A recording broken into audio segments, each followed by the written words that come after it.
Either when you're using agile method, how you are going to manage the project across different iterations to determine how many iterations you need to go through.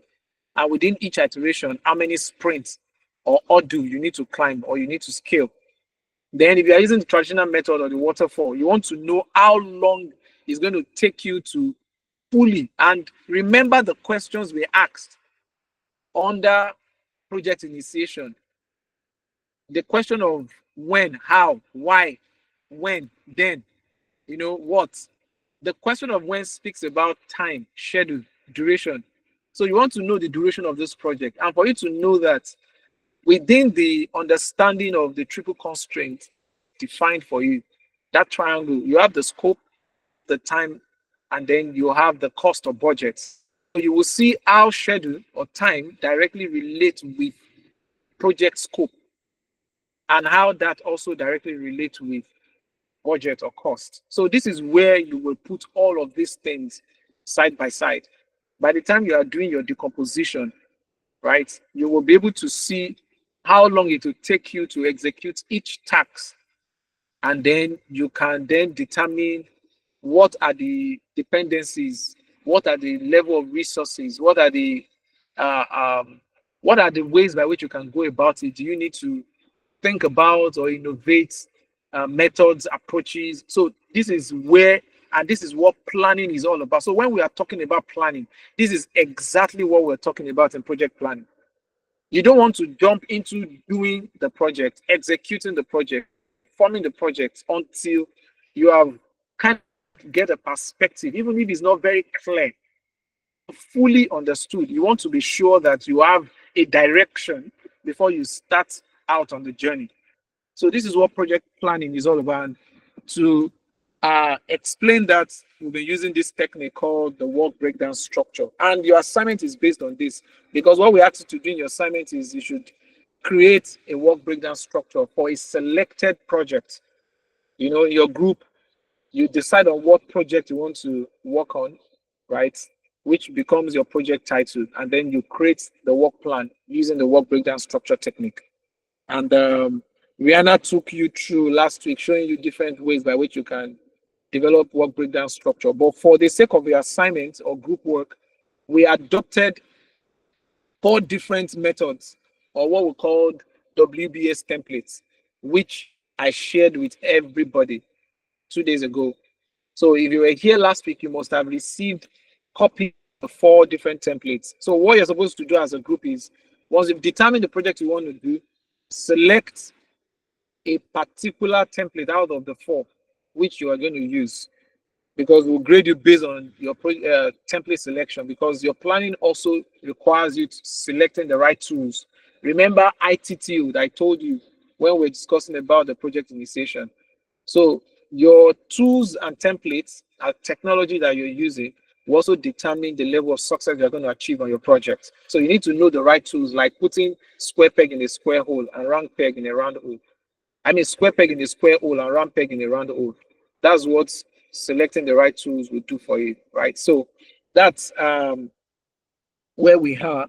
And I'm not going to go through the examples Rihanna gave you. So yes, that's where we stopped last week. And then we'll jump into talking about other elements of a project, other elements. So we're going to be looking at projects, schedule, and resources, because under your planning, using this technique, this is part of what you're going to be dealing with. Okay. What exactly is project schedule and what are project resources? By the time you understand your scope, and then you begin to break down your scope into relatable work items, manageable tasks, one of the things that you want to do is to determine the timeline on how each of these activities are going to be performed, because it is a project, meaning that it has a start and an end date. It has start and end dates. So it is confined within time. We call it time bound. It is bounded by time. It is constrained by time. You need to define adequately or meaningfully, reasonably. You have to define the timeline, the start and end for each of your activities. And you will discover while you're doing that using this work breakdown structure, you see that there are some that will interloop, there are some that will interface, there are some that will intersect, right? Meaning that there are some that you will have to do time simultaneously. There are some that if you don't complete it, you cannot start another one. These are the ones we call dependencies. There are some that you have to do concurrently. There are some that if you do not complete one, you cannot start the other. So the previous one, which is a precedent task. The following task is the one you call successive task. And you now say that they are both dependencies, right? So these are some of the things that, but for you to determine for you to determine level of actions, level of intersect, you need to understand what project timing is all about. And of course, resources is all about. By the time, as a project manager or members within a project team, by the time you have, pull together all the work activities you want to do, the next thing you need to do using that work WBS is for you to now assign timeline to each of these. Just like this program now, we have a timeline, and that is why we are measuring in terms of weeks, not days, not hours, not minutes, neither seconds. We are measuring in weeks. So today is week 6. Okay, so we have, meaning that our project schedule is in weeks. So the same thing, some of our tasks are going to be daily. Some of our tasks are going to be measured in weeks. Some of our tasks are going to be measured in years. But we mentioned about the meaning of WBS. No matter how complex a task is, you need to break it down into such a manageable system. If you think you can manage a task on a weekly basis, all well and good, meaning that you need to define what activity will happen per week. Like we define this in terms of our schedule on a weekly basis, and we know that every week we have 2 activities. One is a class session, and 2 will be the either individual or group exercises. And all these were clearly stated because they were planned ab initio. It wasn't when we started execution that we started planning. We have planned it using traditional method, and by the time we started, we began to do continuous improvements, right? And sometimes, by the time we begin to juggle around time and all of that, we might just reschedule certain things. But the important thing is we have a baseline for schedule. Every week, an activity must happen, and activities will happen. And one of the activities is a class session, and the second activity is your group work or your assignment, individual assignment. Okay. Then the other thing is now look at, for you to perform a task and for you to abide by the set time, which is now your project schedule, you need to level certain resources, either in terms of cost or budget or human resources.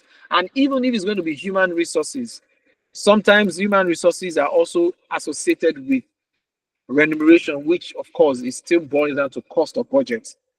Okay, so you need to put all of these things side by side in order for you to be able to do a proper plan. So look at the easy way to determine a schedule. There are certain questions you have to ask. Okay, if you noticed, each of the phases or stages of this project life, there are questions we always pose out to ask, and it's simply anyone that asks questions does not miss way. I think an adage in our local parlance: he who asks questions does not miss his way. So the same thing in project management. What you don't know, you don't know. So when you ask questions, the likelihood of you succeeding is higher than when you don't ask questions and then you are trying to work in silo. So part of the question you have to ask when you're on the planning table and you want to determine your project timeline is, number one, you want to ask, when should each of the tasks or deliverable be completed? That's one of the questions you want to ask. And you can ask through collaboration. You ask within your project team, or you can simply look at the project brief. You can look within your scope. Sometimes your scope or work package can be that definite that they will state certain work activities has to be delivered on so day, meaning that you already have a timeline for that particular aspect of the package.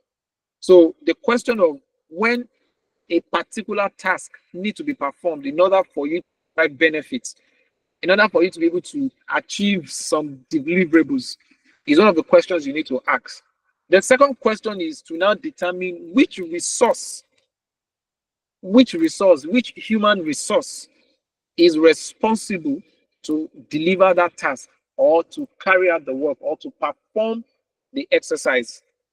So here you are asking the question of who is the tax owner, who is going to be held accountable, who is going to be held responsible, who is going to be held as a matter of being informed, or who is going to be held as being to be consulted for that particular project to be answered. Invariably, I've mentioned about the technique in analyzing responsibility. There's something we call responsibility matrix, and different tools you can use in analyzing people's responsibility, human resource responsibilities on project. The one we called RACI. Maybe you want to put this down.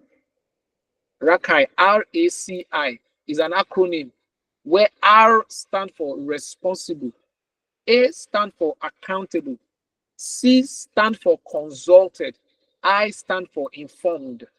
RACI is an acronym that stands for R for responsible, A for accountable, C for consulted, and I for informed. RACI is a technique that we use in analyzing key stakeholders on project to determine what their roles are and what their responsibility will be within the project planning, when you're planning a project. So you can use that method to determine them. The other one is the one we called RAM. RAM. We call it responsibility assessment matrix. Here you use some other criteria to assess key stakeholders on project to determine their responsibility. RAM is responsibility assessment matrix. So you have to determine certain matrix. Sometimes it might be a 2D matrix, sometimes it can be a 3D matrix. And sometimes the matrix can be in form of grid lines. Maybe you tabulate 3 by 3 or 4 by, but you have your criteria that you're going to use as a baseline in order for you to be able to determine. Sometimes it might be you want to use the criteria on their power skills or their technical abilities, right? In order to be able to put square peg in a square hole and round peg in a round hole. So you can use that one to know who is responsible. The third question is it realistic to complete the work in the estimated time frame? We are talking about determining your time baseline, your schedule baseline. So now you have to now ask the question about reality. Remember your SMART goal. You want to be specific about your, is it really realistic? And you have certain criteria that you can use to determine realities. One is competence. Another one is the level of the amount of resources at your disposal, human and cost as well, human resource and cost. Because what one person can do in a day, more than one person would do in less than a day. I mean, that's just the logic. This one, you don't need any soothsayer to tell you. If you have one person doing a particular task, when you have more than one person doing it, chances are that it will be done and accomplished quicker and faster, right? So you want to determine the level of resources you have that you can leverage on. So when you are talking about being realistic, you want to look at this criteria. What resources do you have at your disposal? Then you want to also look at the level of competency of team members or those who are responsible as you have defined under your RAM or RACI. You want to be sure that these people actually understand and they have the capacity for them to carry out the task without any encumbrances, or with the encumbrances against all odds, they're still going to deliver. So these are questions that you can ask, that you need to ask quickly in order for you to be able to determine how to move forward on your planning table. Okay, so just consider the difference. Imagine if you have done your assignments, look at all the tasks that you have analyzed and combine all of this together. How do you think you can now assign people to do the job?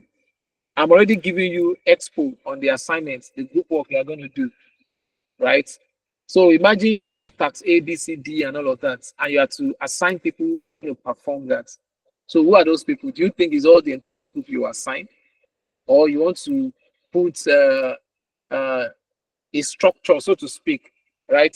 So when we are talking about assigning tasks, we are going to be very definitive. We are going to be very specific. Put in mind smart goal, because the focus is for you to achieve success, right? You want to achieve success in the end. So you want to be very precise and specific in your assignments, in assigning roles and responsibilities to people, to resources. Okay. So in doing that, um, on your work breakdown structure, there are different. The one we've given you is the simplest form of a work breakdown structure template, and that's the Excel based sheet. We have some that they are online based.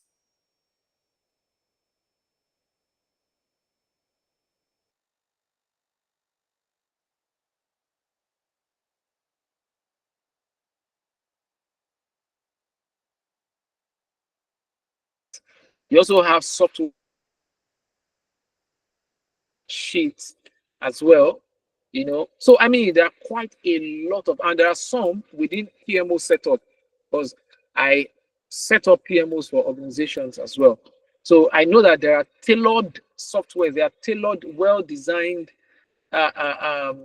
complicated tools that you can tailor for company PMOs or ACs, Agile Center of Excellence, that you can use for organizations, because you have to now bring in their project cultures. You have to tailor and contextualize the experiences into the tool for, so that it aligns strictly with their project governance. So all of these things are what you would do on the, okay.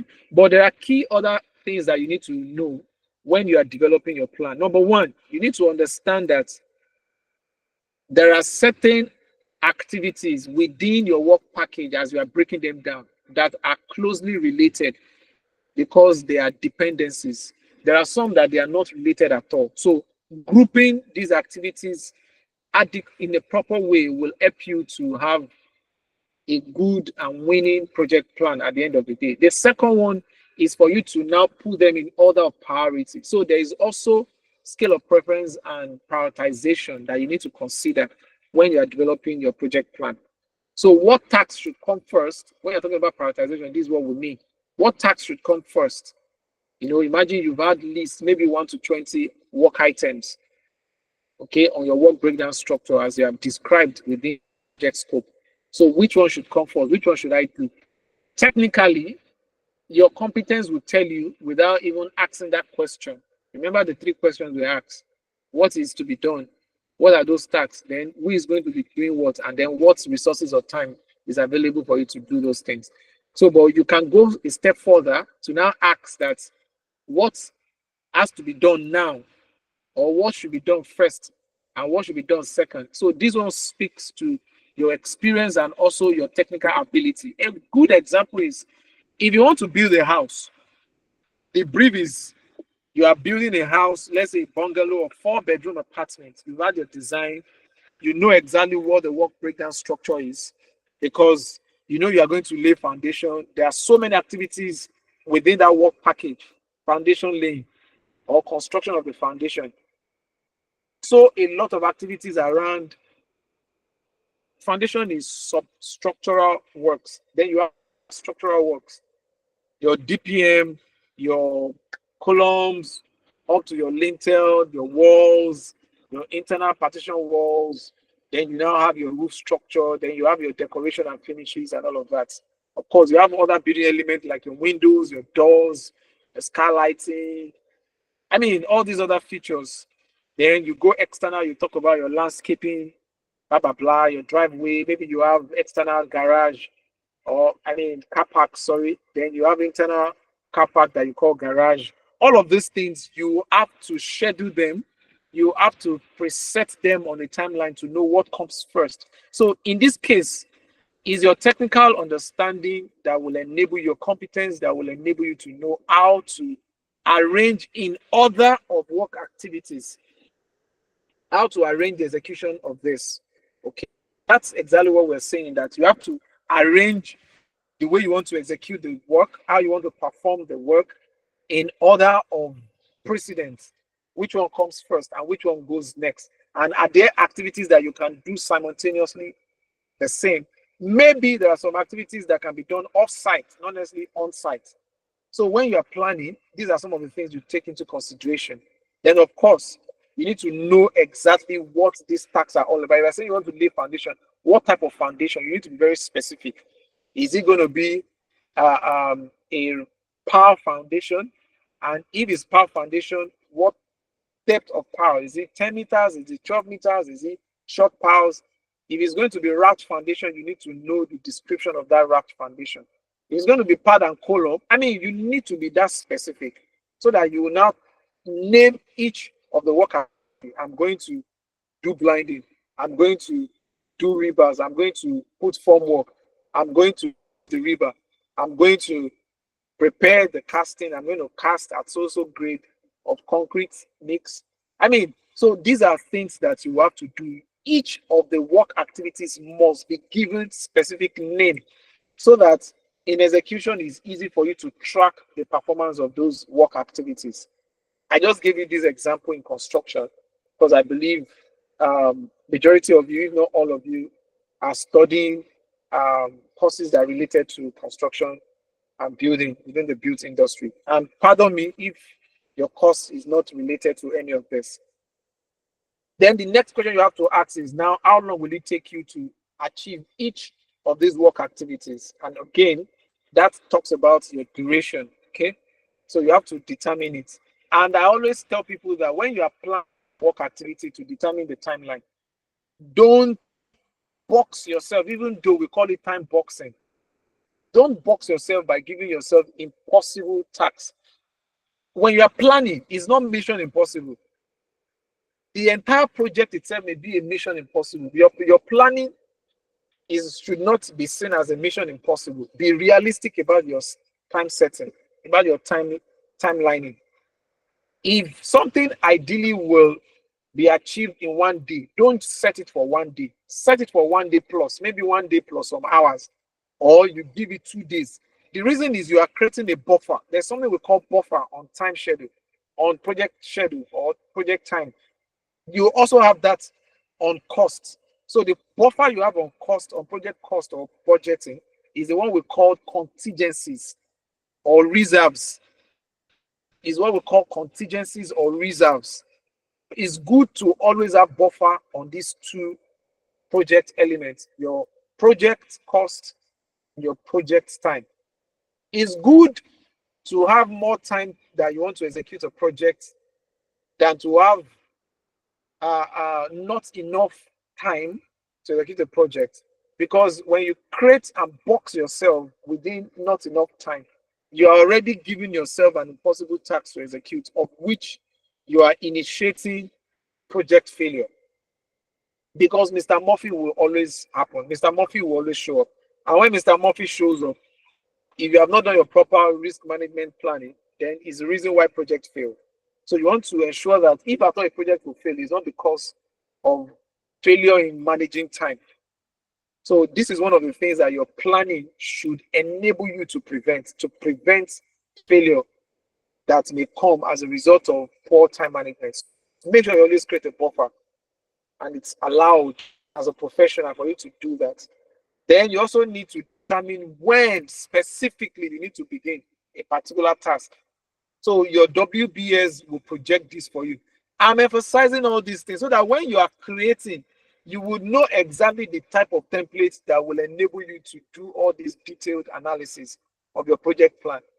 So make sure you determine the start time and determine when you want to end each of your work activity. Then the other one is for you to know the entire project timeline. How long is going to take you to complete all? Imagine you have 20 work activities that you've broken down that is entailed on a particular project. How long will it take you to execute all the time? Is it going to take you 1 year? Is it going to take you 2 years? Is it going to take you 5 years? Is it going to take you a few months? You need to determine all the entire of the project. Okay. And of course, we've talked about the people that are responsible. So you also need to do that. And then all of these things are what you put in as inputs into your project plan. And this is example of the project plan as explained last week. So I won't go into it by Rihanna. The other method in analyzing your project plan, okay, when you want to determine your project project activities across project timeline, is what we call critical path method. The critical path method, CPM. This involves a little bit of calculation.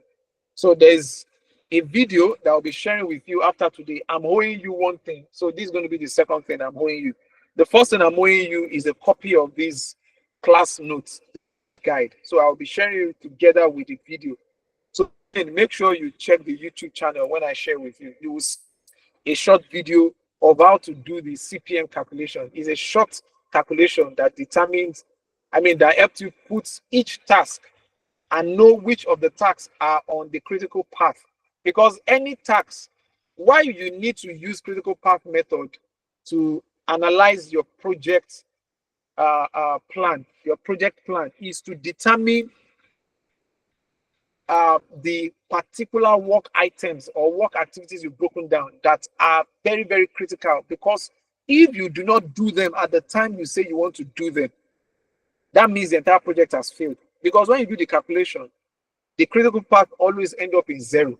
Meaning that if you say you want to do this, like we say we want to do this class by 4 p.m. on Saturday today, if we don't do it today, that means that this program has failed. That's what critical path method enables us to for our project. And every project always have a critical. There's no project that will not have a critical path. There are critical items on the project that you need to identify that if you do not carry them out at the time when you are planned to do them, it means that the project has automatically failed. So most times when I go into a project as a consultant to analyze the performance of the project, maybe doing monitoring and control phase of the project, or it might just be generally doing the execution of the project, and I go in to evaluate the project, or a project has been completed and want to determine the level of success or level of failure. One of the things I first of all would do is to assess the critical path of the project, so that I'll be able to focus on those items on the critical path and then analyze their performances, analyze how each of those work items, sometimes there are a lot of them, especially on complex projects. They are not simple as you would think. When you look at it might be a long chain of a pathway, right? So we're able to determine all the activities along that pathway. You can now then focus on analyzing each of the tasks and see and evaluate, assess the performance of each of those tasks, how the project was conducted on each of those work items. Then you can make a quick summary, you can make a quick conclusion or inference on the entire project. So that's one of the skills, and that's why it's very, very important. Then it's also important that you remember, you have to understand that when we are talking about this critical path method, there are usually 4 elements of this critical path method. We talk about early starts, late starts, early finish, late finish. So when you are looking at the calculation, these are things that you will see in the calculator. In the video that explains to you how to do a calculator, because we will take a typical example and then use it to do calculation on that video. But time will not permit us to do it directly here in the class. I hope that is taken. Any question? Any question? Please, if you have a question, ask. Any question? Any question from anybody? Okay. When we are talking about this critical path method, it only applies when you are using the project management method that is called traditional method. You don't use critical path in Agile, okay? Because in Agile, you don't plan the entire project. In fact, some will tell you that you don't plan at all in Agile. But I beg about that perspective. You plan, no more your planning in Agile may be, you still plan, you still have some level of planning you do in Agile. So you don't have, because for you to determine your critical path, you must know the entire project duration from start to finish before you can say that you're actually planning. I mean, you are using determining your critical path. So, and of course, you must know all the work activities as well.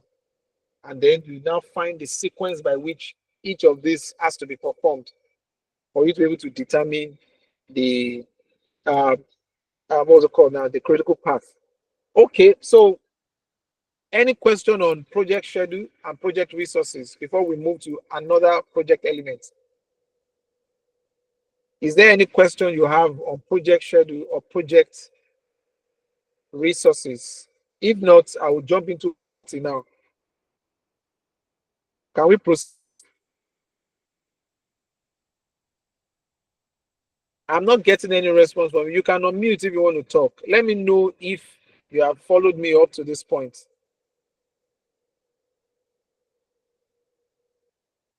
I'll start calling your name. Oh. Okay, yeah, Henry, I can see your hand on. You can unmute.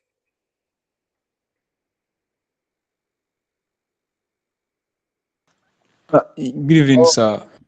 yeah, good evening. Yeah, good evening, everyone. So I've been following through the class and everything is comprehensive enough. So I don't have any questions. So, Okay, okay. yeah, thank Thank you for that. Thank you. So let's move to another element and we call it project quality. Again, you can call this element project knowledge area because they can also be seen as project knowledge area under the project management budget knowledge 6th edition. Each of these, we call them project management knowledge areas. So instead of just saying project quality, we say project management,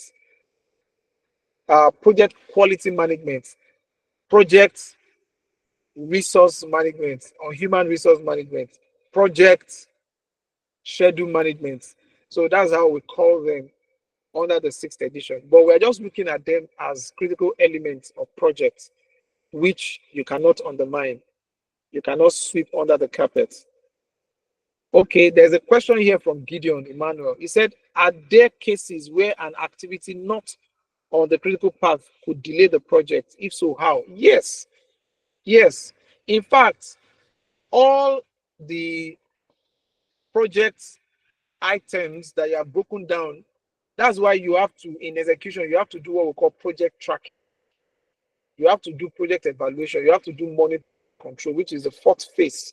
And these interface or interloop with your execution phase. So your phase 4 and phase 3 works simultaneously. And in Agile, phase 2, phase 3, phase 4 work together at the same time.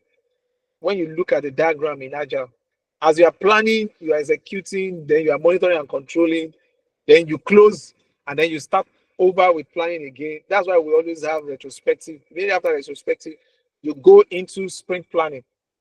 And during your sprint planning, you determine, you update, you have your backlog, create your product backlog, determine all the necessary artifacts you need to use to execute your deliverables, and then you run through the sprint. Maybe it's going to take you 2 weeks, 4 weeks max, and you end the sprint, you do your sprint review, you start another sprint, and you repeat that. You can do sprint 2, 3, 4 sprints within one iteration. And then at the end of the day, you now have multiple iterations before the final end of the project. That is Agile. So you see now that you also do a bit of planning in Agile, because before you do anything, you must understand that's the basic principle of project management. It's not like military that your command is my action, or I don't know how they normally put it in military. Obey before command or obey before question. That's not how it works in project management. You must understand what you want to execute. And planning is a process of you understanding or validating what you think you understand or know about the scope before you execute it. Otherwise, you waste time and you're going to waste resources. So it goes that you don't do what you don't understand because you are asked to do it. It violates the principle of project management and it is unethical. So make sure you define what you want to do and know it. then you know the expectation of your result. Okay. So let's quickly look at project quality because of time. So yes, to now answer the question simply, Gideon Emmanuel, is there are work activities that can delay your project outside of your critical path. However, depending on your skill, depending on your level of competencies, you can leverage resources. You can level resources in order for you to abate the impact of the delay. And this is what I mean. It's possible that you're supposed to do a particular project, a particular work activity on a project today, and then you delay it till tomorrow. As long as it's not on the critical path, that does not bring about total collapse or failure of the project. What it simply means, you have to now reschedule when that delayed work will be performed. I'll give you a very good example. Still using construction, for instance. You were supposed to buy, because procurement is also part of work items that you analyze, so that you know at what point on a project timeline, when you are doing construction, that you need to buy materials, maybe your finishing materials, for instance, now, right? And maybe initially, as we are closing the year now, chances are that cost of materials may rise by January, owing to many reasons. So maybe originally on the work schedule, you have planned to buy it 3 weeks before the end of the year. And for one reason or the other, and it's not, don't forget, it's not on the critical path because you need it now. Okay, you don't need it now. So you may not necessarily have to assign resources to it. Maybe in the course of execution, you now discover paucity of funds. There is a delay in cash flow, and you have the money for that procurement at hand. So you will rather prioritize the deployment of funds, release of funds to execute works that are on critical path, than you rather delay the works that are not on critical path than to delay the work on the critical path. So you can level resources on executing the critical path work activities, and then reschedule when to do your procurement that is not on critical path, except that procurement is on critical path. So that's how you can deal with delays on items that are not on critical path. Make sure you find immediately, once you observe the delay, find the next possible time to schedule that particular work activity so that it does not cause eventual collapse or failure of the project. Because the fact that a particular work item was originally not on critical path, when you delay the performance, when you are rescheduling it, it may turn to become a critical path item. So you need to determine that. So you see the reason why you have to be doing project tracking and updates across the project timeline. So don't just think that you plan and it's one that for. No, as you are updating some work that are completed that you are putting on 100% status, those that are not 100% status, maybe they are 80%. At what point are you going to carry them out?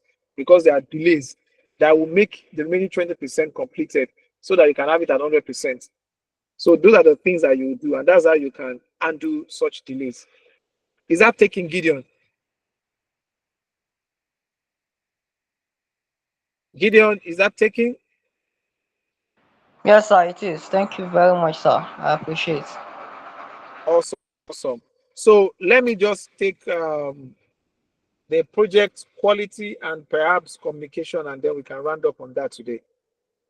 So for project quality, it's very important that we maintain quality deliverables. Again, in your project initiation, we talked about the criteria for acceptance. We talk about when you are defining, when you are doing your definition of done in Agile, or you want to set up your criteria for acceptance, project acceptance in terms of your deliverables. This is where you will understand the importance of quality, because there are certain baselines on your quality checklist during your monitoring and control where you carry out your quality control and quality activities. This is where you will make use of this criteria, because you already have a benchmark, you have this line upon which, if you go below the project will not be accepted, or that particular work item deliverable will not be accepted. So you need to know what your quality baselines are. And to know what the criteria for quality baseline is simply analyzing the expectations of customers, expectation of your end user, expectations of the receiver of the deliverable, of which you term all these people stakeholders. So you need to understand your stakeholders' expectations, stakeholder standards, stakeholders' requirements on deliverables. You need to analyze this. Remember, under project initiation, we talked about analyzing stakeholders based on their preferences, their impact, their power, their position, right? So when you know this, then it's easier for you to navigate through maintaining quality on your project, because it's very, very important. Not meeting up to quality standards or quality benchmarks or baselines is not acceptable in project management. Rather, it's going to be waste of time, waste of money, cost, and resources. And you don't want to do that on projects. So you want to start out with commitments to quality delivery. I'm sure you might have heard that several times. Quality delivery, excellence. That's why in Agile we call it Agile Center of Excellence, because anything outside of quality, it is not acceptable. We maintain quality and we assure quality here as competent project managers.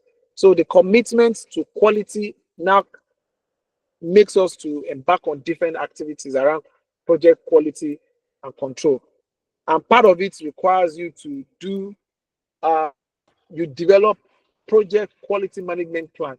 Is an integral part of project management plan, the robust management plan for you. So how do you want to monitor, control, and review and accept quality on projects? Is what project quality is all about. You must have your plan on how you want to do that during execution. And then when you're executing on a regular basis, you want to perform quality checks and quality review, which what we call project monitoring and project implementation and monitoring exercises. So in most project-driven organizations, they always have that PMIEF department, project implementation and monitoring and control department or units, because they will be taxed. They will be taxed and given the responsibility of ensuring the project. And more so, they're going to serve as for the team. But where you don't even have this as a separate unit, integrated within your project team should be a plan on how you want to deliver quality, how you want to assure the quality of your deliverables. So it's very, very important. Very, very important. This cannot be swept on carpet. But in simple terms, there are tools, there are templates, there are technologies that you can use that will guarantee quality of delivery. I'll give a very good example. Very, very good example. For those who are into transportation, I'm just giving an example here now. Imagine you have a logistic company into transportation, okay? Not courier service, but transportation. You want to commute people from one location to the other, from one point to the other, and you want to give them an experience, maybe on the land or in the air. But let's take on the land, for instance. So you want to use either rail or road, right? So how do you want to ascertain quality? You have to look at the brand of vehicle you use, because not all brands, not all vehicles, there are motor and there are vehicles, there are cars, there are Porsche cars, right? So you want to ensure that you determine the kind of quality of experience you want to give to people. So if, for instance, that you want to give a luxury deliverable, you know the kind of brand of vehicle you want to, procure for your company for the transport service. So you don't just go and buy all these Chinese cars that have funny names, GAC, blah, blah, blah. You want to buy German cars. They call them German machines in the range of Mercedes-Benz. You want to buy BMW. You want to buy Volkswagen, right? You want to buy, and even within these brands of vehicles, they also have classes. So you have Benz. The luxury brand of this Benz is the one we call Maybach, right? So, so you need to be able to, at the point of planning, you want to define how you want to go about the delivery of your quality, not in execution. You determine that during planning, and then you can now plan and put it within the schedule of the project timeline on how you want to go about that. This is what we're talking about. The same thing if you want to look at aviation, that's the air travel. There's air travel, there's air travel. You and I know, for some of us who have traveled outside of the country, you know when you want to book your flight, there are certain airlines that looks like Agbiru airline, right? Usually they are cheaper. And there are airlines that you know that these are luxury brand, right? Depending on the location you're traveling to. So it's the same thing. And if you want to now climax your luxury, you want to hire a jet, or you want to buy your own jet and have your own, where you will be treated with VIP or VIP at the airport for you to be able to transit into your private jet at your private jet hangar. I mean, so these are all the things that you also have to approach with when you're talking about project. So there are certain tools that you need to use that will give you that kind of quality finishes, which if you don't use, no matter how much you want to talk about the level of your finishes, you will not attain it, and then you struggle, right? It's this part of the world in Africa that we don't really understand attention on quality and attention focus on precision of quality. But outside of this country, is something that they do not bargain, right? They don't bargain quality. When you don't have the right tools, you cannot deliver it. And if your eye is not focused on details, if you are not detailed enough, you can't achieve quality. So these are some of the things that, so you now begin to question yourself as a project manager, and then take it into your team to question your team as a project manager, and extensively you can even question your vendors, your contractors, to determine whether they have this level of detailing, high for details, level of attention on quality, using the right tools, the right technique, the right template for them to be able to assure and control and monitor quality. So that's all that you need to drive on quality. Any question on that? And on your project plan, you have to also schedule on how the frequency and the particular time within the project timeline during the execution that you want to come in to monitor quality and review quality. So you don't leave it to chance and just say, so in technically construction, we call them hold points, civil hold points or technical hold points. We call them CHP or THP. Okay, so we have, sometimes you might have them almost, depending on the scale of project, you have them repeated multiple times. When you are drilling, before you drill, when you want to do your setting out, there must be a civil hold point where the key project stakeholders, consultant will come to verify your coordinates, whether you've actually located the actual point before you start excavating.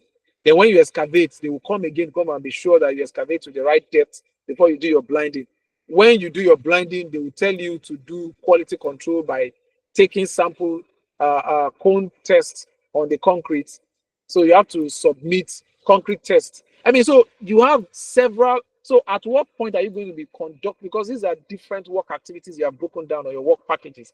So this is how to reflect and create. So usually on a project, for your project plan can be many pages, analyzed into many pages. Then you can now later summarize into work packages for communication's sake.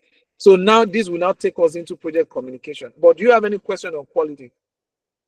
Because we're going to be rounding up on project communication. Any question on quality? Any question on quality? I've said so many things. Please, if you have question on quality, I would like you to ask whether part of what I'm saying is relatable or not. I will need a feedback from you. Don't forget, we want to talk about quality, and you will see that quality, I mean, communication speaks about getting feedbacks as well. Okay, sir. So I have a question. Yeah, please go ahead, Julius. Okay, sir. In a situation whereby, take for example, because I don't know, we define project success by meeting or exceeding the requirement of the customers or those who are in need of the project.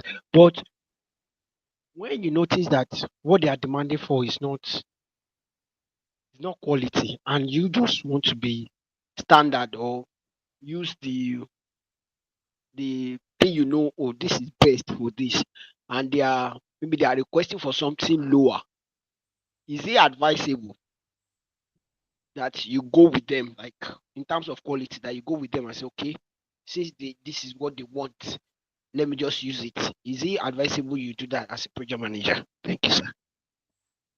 Okay, let me sound this note of warning because I know you are interning to become project managers, right? So let me sound this note of warning. Very, very important. This you will carry out when you're talking about understanding the needs of your what's it called now? The needs of the key stakeholders, okay? The receiver of the deliverables of projects, who would determine the level of acceptance on the project and then how satisfied they are. It is then that you would determine quality of your deliverables, which you are now going to monitor, review, and control or analyze during project execution. It's not during project execution that you will determine whether they know what they want to. Because sometimes, when people tell you, I need this thing, sometimes as a professional, you know that they don't even know what they want. And that's where your professional expertise comes in. You need to help them to understand that know what they want. I'll give a very good example. Someone comes here, he wants to buy a car. I'm still using a car. Wants to buy a car and gives you all the briefs. I want a car. Sometimes it might even tell you they want Toyota and all of that. But by the time you analyze the aspect of the brief, you discover that all these things they are saying, you can't find it in the Toyota brand. As a professional, what do you think you're supposed to do? Should you go ahead and procure and go through the project process of procuring the Toyota brand for them, of which you know that you will never get all of this within that Toyota brand? So what it means is, at the end of the day, this project is going to fail if you go via that route. As a competent project manager, is at the project initiation when you determine their needs and you analyze it. Remember, we talked about analyzing project requirements and all of that before you start going into planning. So if you have done that, it is right there at the project initiation that you will convince them in knowing. So I would rather convince the client to let him know that, oh, what you need is not a total. What you need to get a refined action, as you have stated on this scope of work, is to buy a Maybach, is to buy a BMW, is to buy a Mercedes Benz at best, if you don't have money to buy a Maybach. Or you look for a similar brand that would deliver what Mercedes Benz will do. And I think in some Chinese vehicle now, I think they are trying to imitate some of these luxury brands too. That's why you see them, just like you have in phone. If it's not iPhone, you will see some other phones that they combine all the features of iPhone and some features of other Android phone and put it all in one. So, I mean, it's not going to speak to your expertise. And then this project communication that I want to talk about. So it depends on your level of understanding and experience for you to be able to address that at the level of project initiation, so that you don't have to come to a struggle when it comes to monitor and control, where you have to ascertain and control quality. Is that taking, Julius? Or you want me to expatiate? Do you understand? Sir, yes. Okay, excellent. So let me wrap up with project communication. As the word implies, communication, this is actually the element of project where you need to interact, engage stakeholders on how you want to deliver project success. So you do communication all through the project timeline. In fact, your documentation process is a form of communication process, is a form of communication system on in project management. Your communication is a means of engagement to ensure that you develop a robust project communication system. And sometimes we have it as an integrated system. We call it project management integration or information system, PMIEF. Okay, because this will enable you to succeed on projects. And the level of success, as someone has asked, the level of success is not determined by whether you did everything on the project or not. Level of success is determined simply by the specified criteria. There must be a success criteria, a completion criteria. If a project does not have a successful criteria, then that means that you have failed as a project manager. So you must define at your project initiation what will be your success criteria. There must be an acceptable level of success, which will be signed off and issued by the project's key stakeholder or your customers who are going to use it at the end of the day. Because that is how you will know what will satisfy them. So at that point, when it's given, if you see that they don't even know what they want, then it's now your duty to refine their criteria, to refine their expectation, and ensure that you are both on the same page. So that you are not giving yourself mission impossible where you will spend and expend resources that will not satisfy them eventually. Because if it's not Apple, it cannot be Apple. Someone cannot tell you that he wants iPhone and he's not going to pay for iPhone and he wants you to deliver an iPhone to him. How is that going to be possible?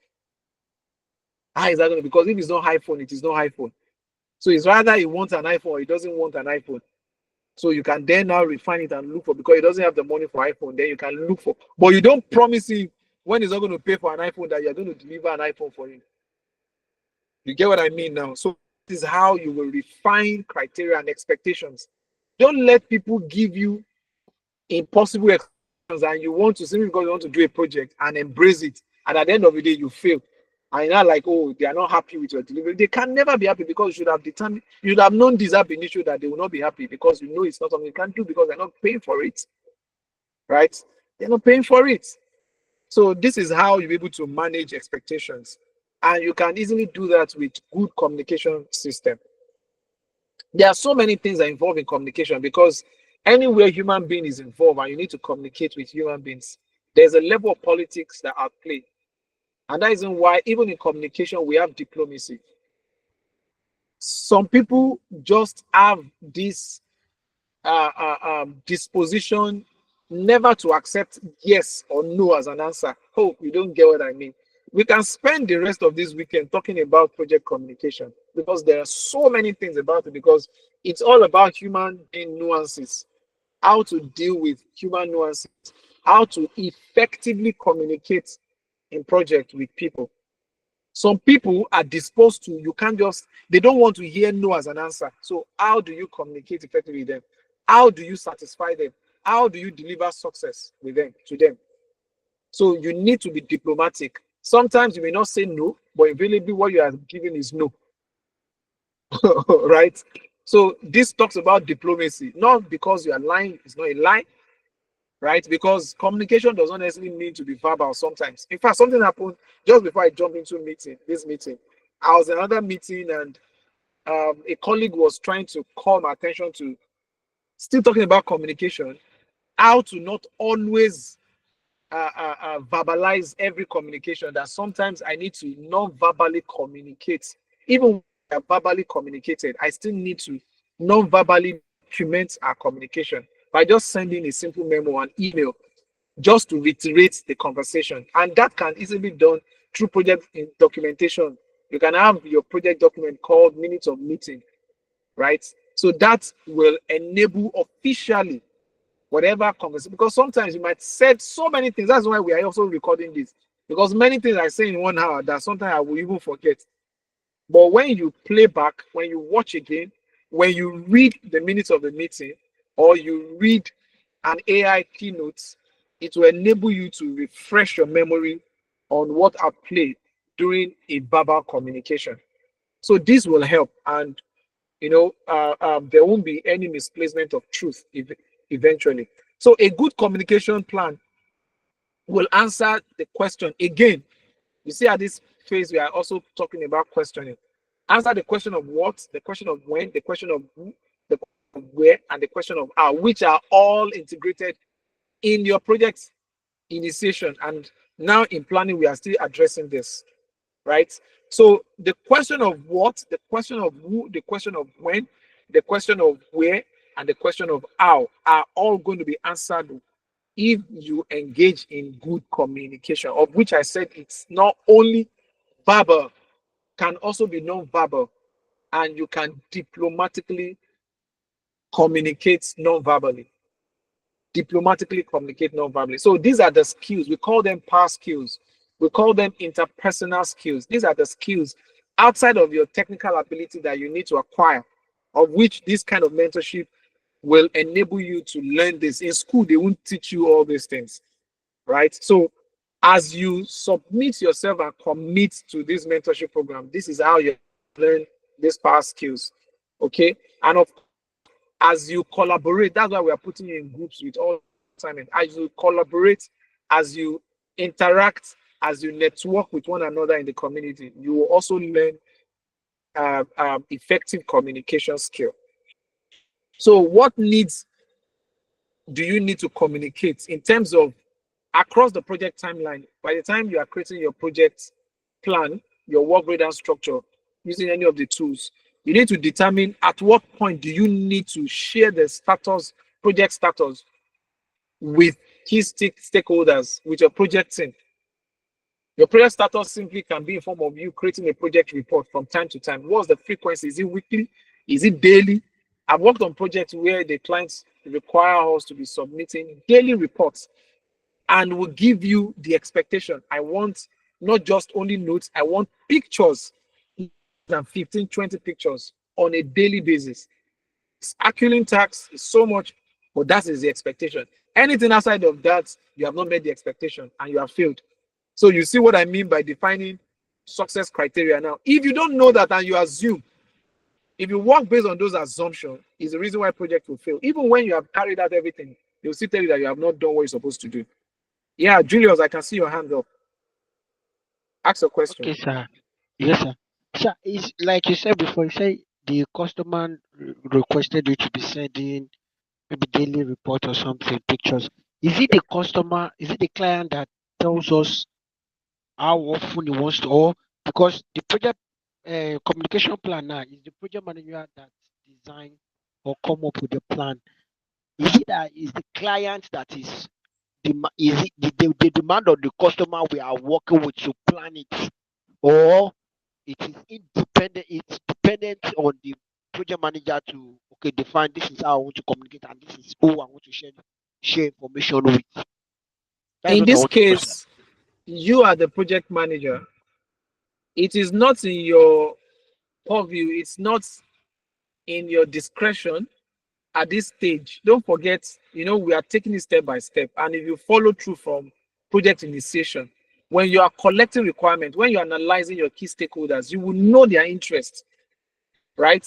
Part of their interest will be that you need to communicate progress on the project with them. So at what point do they need to know what is happening on the project? That's what project report is all about. So there is a reporting at the level of the team where everybody has to be on the same page.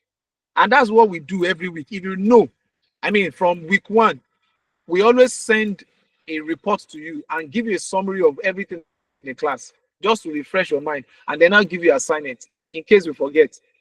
So that's a form of a program which is done on a weekly basis, since the class is on a weekly basis, right? I'm saying that there are certain key stakeholders on this project. It might be the project sponsor. Imagine if this project is sponsored by maybe World Bank, this mentorship is sponsored by World Bank, or is sponsored by Echo Bank, or a company who is paying me and the entire team to train you and mentor you for a period of time. You know that they will expect us to be reporting back to them on progress, on how you are being impacted, on what we are delivering to you, in order for their team to also review for continuous improvement. So they will give us a demand that, okay, you have to be reporting to us on a weekly basis, or on a daily basis, or on a monthly basis. So that's what I'm talking about, because the communication of project progress is across board, not just only limited to the project team. So the discretion of the project manager is going to be with respect to the criteria set for project success. So you don't just say, oh, I feel like I'm not going to send report today. No, you don't work based on what you feel or what you don't feel. You work based on the mandate of the criteria of the project. So that's why you have to have identified all of this before you get to the planning phase. Otherwise, you will plan to fail when you have not done all the due diligence and analysis that you need to do before you move into the planning table. Is that taking, Julius? Yes, sir. Yes, sir. And sometimes when you prepare your project reports, you need to also know those that need to be copied and sent to. There are some reports that you don't send to some people. There are certain information, like when you create, I'll give you a very good example. Maybe you're in construction and you need to report on time, you need to report on work, that scope of work that has been executed and the status. You don't just put everything in your project report and tell them, because there are some people that must not know how much you are spending on the project. Whereas there are some people that they want to know, they are interested in how much you are spending on the project as you are progressing. So you need to know what information to send to who and what information not to send to who. So that's what project communication is all about. So not sending it is going to mean that you're not satisfying them. Even when you have done the work, they don't care. Some people are like that all I'm interested in is just carry me along. Whether you fail to do it, you don't fail to do it, just let me know. So that's what we're talking about.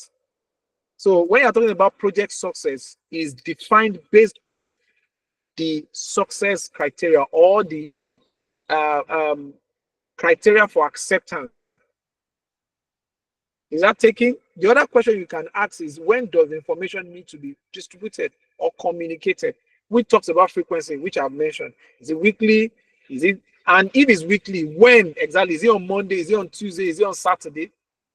So that you don't overlap. Because if I've planned that every Saturday I expect a project report from a team or from a project manager, if it doesn't do it for me, he has failed. He has failed. If you're supposed to send out a report on Sunday and you don't do it, even if you are not doing it for certain exigencies, you should send a communication for delay. It's understandable. And it shouldn't be perpetual. It shouldn't be habitual. It shouldn't be a practice. So that is how you will practice as a project manager who is competent and know what he or she is doing.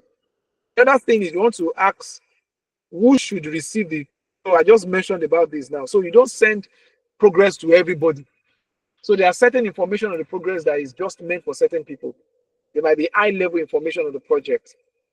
So you need to also understand dissemination of information and classified information.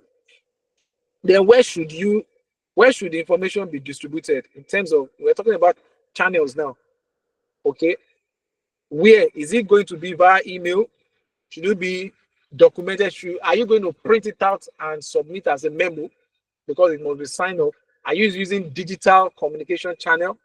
Is it going to be sent via WhatsApp? Like I always tell people, you don't send me report on WhatsApp.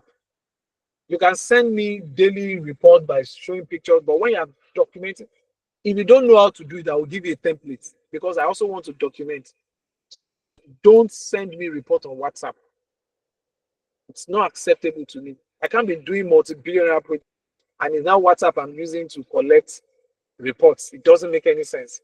So let's use a cloud repository. Let's use a better technology that will help us. What happens when WhatsApp crashes or when an update just happened on WhatsApp, and because it had happened before and you just lose everything you have on WhatsApp. So how do I recover back? So I want to use a more reliable data protected platform. You see what I mean now? So these are so you see how complicated because communication speaks to data management as well. That's why I talk about project management information system, okay, or an integrated system that you want to be sure that you have that level of protection of your communication tools and all of that. And most times you also want to integrate them into the culture of the organization so that everybody understands the language you speak. You don't want to keep teaching people every now and then how to communicate because it's part of the culture. Communication is an element of culture. If you go to Germany, for instance, they have the way they communicate on projects. They know the kind of language they speak. That's why you don't just practice anywhere. So is this prayer management skill for life that will enable you to practice anywhere in the world. Because once you learn the rudiment, you learn the skills, is acceptable generally anywhere in the world. PMP, CAPM, and all other certifications in PMI are acceptable anywhere in the world. It's like a global standard. So this communication I'm explaining to you is a global standard anywhere you go. It's not like a language barrier. Like if you know how to speak English, you don't know how to speak Dutch or German, you can't practice in those places. I've worked with Chinese. I'm currently working with lingual, multidisciplinary and multilingual cross-cultural groups. Managing different people. The Chinese, Portuguese, Indians, Lebanese. I have all of these people within my work environments on different projects, and I manage them. I don't speak their language, and I don't think I'm willing to learn to speak any of their language other than the Italian, the French, and a little bit of Swahili that I've learned. I'm okay with those ones, right? I can't learn all languages, and you can never learn all languages. So, but with the minimum standard in project communication, when you learn it, it suffices. I mean, it's okay. And that enables you to effectively communicate across board. The final one, so that we can close, the final one talks about how and in what format, okay, do you want to present your communication? So this is also very important, and they are going to be clearly stated in terms of the criteria, so that the expectations are why we call it expectation is because it must be known. You understand? So you don't just have it, even if the key stakeholders have it in their mind, you have to find a way to pull it out from their mind and document it as criteria. You must ask questions. You must ask them, how do you want me to communicate with you on this project? How do you want to know the progress of work? So that when you now go into planning, then you plan not to fail. Because when you don't do as they want, at the end of the day, because sometimes if you don't ask, you even know that they don't know what they want. And you need to help them to know what they want in order for you to be able to satisfy them based on what they want. So this is exactly what project management means. We are going to stop here today, and I would like you to ask questions based on our conversation today so far. Ask questions. We are stopping today. We'll continue next week, where we will round up on these elements before we do project execution. So please ask your question. Ask your question. We are still talking about project planning.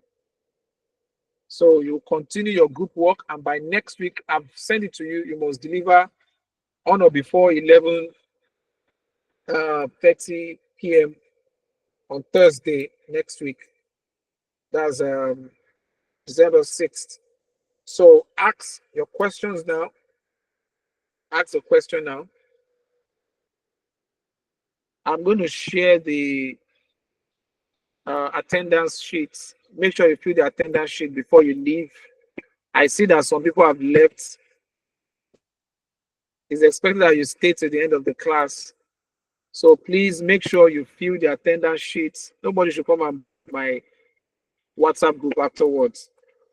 My WhatsApp chat.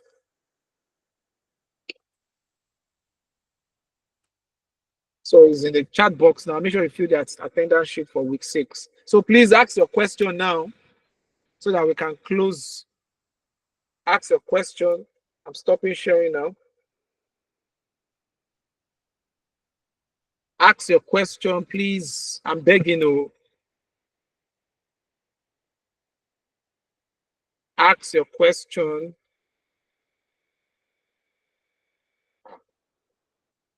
If nobody is asking, we are going to close now. So we don't need to keep waiting. It's already 30 minutes past 5. If there's no question, I will assume that everybody got today's discussion. Okay, Friday, you said you were in class last week, but you didn't mark attendance. Yes, see, these are ground rules. And trust me, I will not or any way indulge anybody violating the rules. Because what is good for the geese is good for the gander. It's very simple. Attend class, stay to the end, fill the attendance. If you don't feel, then I'm not God. You understand? I'm not an angel. Like the way I've been taking this class now, and Renat is at the back end. We won't be chasing out to know who is here. That's why we ask you to be filling attendance. Attendance is the only way to verify those are in class. So for whatever reason, do everything against all odds to ensure that you fill the attendance. So coming after the class, we say, "Oh, I was in class." I mean, it's you giving us extra work to do, and you are, over laboring things. So it's very clear. Attend class, fill the attendance, and you make the work easy for everybody. And the reason why we don't share the attendance before the end of the class is given. I mean, I've been a student like you before. Once you mark attendance, you can walk away because of priorities. We don't want that because this is not your academic class. We are not here simply because of your attendance. We are here because we want to impact in you through this mentorship. So we'd rather prefer that you wait to the end so that you get all the gist. So that's the whole idea. So you saying that you're in class but you didn't mark attendance. I mean, that's not good enough at all because everybody that mark attendance is given that you were actually in class. So do well to always stay back to mark the attendance. And if for any reason, because life is not cast in stone, if for whatever reason you are going to drop out of the class, I mean, it's courtesy for you to take excuse. You should excuse yourself and like, oh, because of ABCD, it's a must for me to step aside. I mean, that will be given. So please, I mean, it's part of what we are helping you to learn so that you will develop yourself into a competent professional. You don't just walk out of a client and say, oh, I mean, you don't assume that the client will take you serious at the end of the day and understand why you have to walk away. No, you don't do that. It's courtesy that demands that you effectively communicate in order for you to be able to get the right response. So Friday, please, and thank God you are here now. So make sure you mark the attendance because that's why I said we decided to extend the opportunity till end of today so that those that are not around last week that are here today will be able to take them into the class. Into the different groups. So make sure you mark the attendance today. Any other question? Any other comments? Please feel free. Any other comments? Any other comments? Make sure you snap the attendance sheet and fill it later on. I can see Gideon saying that your battery is low. Understandable. But make sure you take the link. And when you chat back, you can then. I mean, I attend webinars too. Because of all my certifications, I need to claim PDUs. So sometimes, if I'm going to miss, I'm going to quickly just take the link off the chat. And once I'm back online, I will just quickly. I mean, there are ways you can do this proactively. So think outside the box. Okay. So these are some of the challenges we are pushing forward to you. Can someone who didn't attend the class also join the group of last class? As long as the person is currently here, Sandra, if the person fills the form today, the attendance sheets, everybody that missed last week and is here today automatically will be put into the group. But if you are not here last week, you are not here today, you are not going to be in part any of. And remember, I mentioned it earlier today that after today's class, against next week, we are going to refine the group. Some people have not even attended any at all. We are going to pull those people out of the group. I would rather prefer we focus on 20 people than to have 52 people in the group who are docile. So we are going to know who is who after today's class. Every other person that we're going to pull out of the group will not be accepted back here because we are already 6 weeks. So if you have missed 6 weeks, imagine you are in school and you miss 6 weeks of classes. How do you want to pass in that session? It's not possible. It's not possible, and it's part of what we are blaming our education curriculum for. We have not been going to class and you are passing. How? It's not just for you to be reading book, and there are things that happens in class that you are not aware of. You can't see inside the book. So it's essence of having people in classroom is mentorship. We are not lecturing. We are impacting knowledge. Okay. So any other thing? Any other thing before we call it a weekend? Any other thing? Okay, if not, I wish you a wonderful weekend. Enjoy yourself and make sure you collaborate with your group members and make sure you do your group work and submit. So we'll see you again next week. So next week we are going to be introducing the group leaders for this particular cohort for your community. We are going to be about 4 of them. We've engaged them. Those people that volunteered about 3 weeks ago or 2 weeks ago when we asked for volunteer. So 4 people had volunteered and we've interacted with them. We've given them their responsibilities. So next week we'll introduce them officially to you, or before next Saturday, so that you can now begin to interact with them, and they are going to be helping to coordinate the remaining part of this mentorship program.